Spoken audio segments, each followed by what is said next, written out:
ترب بعد ماتش زد وبعد تعادل الاهلي مع زد في المؤتمر الصحفي يعني طلع واتكلم وقال انا اوعدكم ان اخر نص ساعه شفتوها في ماتش الاهلي وزد هي دي اللي هتشوفوها في اداء النادي الاهلي الفتره الجايه. يعني قال لك في المؤتمر الصحفي كده، مش عارف هو جاب منين، يعني جاب منين الكلام عن المستقبل او باماره ايه هو شاف ايه من اداء اللعيبه او من روح اللعيبه او من التكتيك اللي هو بيحطه او من الطريقه اللي هو بيحطها او من اي حاجه او من التشكيل او من اي حاجه، ان هو يقدر يوعدنا بحاجه هي جايه في المستقبل. انا مش عارف، وخصوصا ان هو يوعدك ان اخر نص ساعه اللي كان فيها الفرص في ماتش زد وكان فيها الاستحواذ وكان فيها الكوره، يعني تقدر تقول نطقنا شويه وبقينا كويسين. جاب منين ان هو يقدر يوعدنا بالنص ساعه دي تاني في اي ماتش جاي؟ النهارده في ماتش الاهلي والمقاولين هو وعدنا الراجل باخر نص ساعه في ماتش الاهلي وزد.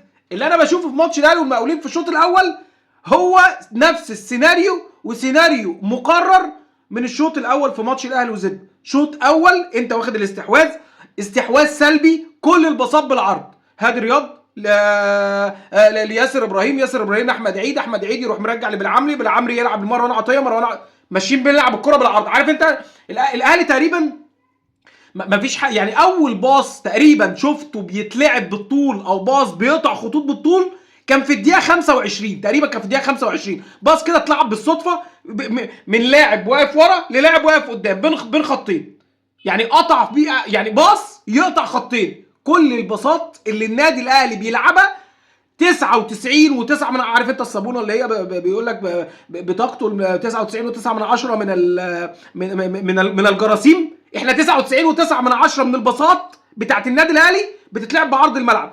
ما مدى خطوره باصات هتفضل تلعبها طول الشوط الاول بالعرض؟ هتعمل ايه؟ وبعدين انا عايز اقول حاجه، بدات احس يعني ان النادي الاهلي او ترب او ترب هو النسخه المتحمضه من موسيماني في الدوري. يعني شفت اداء موسيماني في الدوري؟ احنا كنا بنروح نخرب الدنيا في افريقيا، نرجع نلعب في بطه بلدي في الدوري مع موسيماني، ما الفريق يقفل قدامك تفضل تضيع فرص بس على الاقل هناك كنت والله وقتها كنت بتضيع فرص، يعني كنت بتوصل وبتضيع. فهي تقريبا اداء يسترب مع النادي الاهلي في الدوري هي النسخه المتحمضه، او يسترب هو النسخه المتحمضه من موسيماني. بس موسيماني كان بيخرب الدنيا في افريقيا، يعمل كل حاجه في افريقيا تلاعب بيهم. يسترب لا بيخربها في افريقيا ولا بيخربها في الدوري.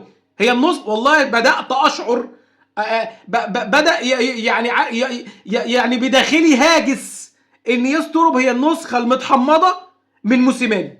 فانا بسال سؤال، شوط اول من ماتش الاهلي والمقاولين كله استحواذ سلبي، شوط كامل 45 دقيقه، وقيمه سوقيه بين لعيبه النادي الاهلي ولاعيبه المقاولين العرب لا توجد مقارنه، واروح طول الشوط بفرصتين منهم الجون. ايه ده؟ ايه الاداء ده؟ ايه الشكل ده؟ ايه الاهلي ده؟ ايه يا عم ترب؟ فين الوعد بتاع المؤتمر الصحفي اللي بعد ماتش زد؟ اداء من النادي الاهلي ولا اسوأ شوط اول، بغض النظر عن النتيجه، احنا ما بنطلعش نتكلم عن النتيجه ونحلل النتيجه والنتيجه 1-0، لا. طب انا اسالك سؤال، كم مره النادي الاهلي بعد ما حطينا الجون لما ضغطنا من قدام، رغم ان احنا ما اعرفش، انا مش عارف والله، مش عارف اقرر حتى هو احنا بنضغط من قدام ولا بنضغط نص ملعب ولا بنلعب زون دفاع، انا مش عارف احنا بنضغط منين يعني. حلو، بس كم مره لما لعيبه المقاولين كانوا ماسكين الكوره وطالعين بيها بعد ما حطينا الجون قطعنا الكوره؟ ولا مره. لا زيزو قطع ولا تريزيجيه قطع ولا ما قطعناش ولا مره. شوط اول من البشاعه، شوط اول يسترب. يعني اقول لك ايه، عارف، انا كنت عارف ان الوعد بتاعه اللي هو وعده مش هيتنفذ، لان مفيش بوادر او مفيش حاجه بتقول ان اللي احنا شفناه مثلا في اخر 30 دقيقه في ماتش زد نشوفه تاني. مفيش حاجه.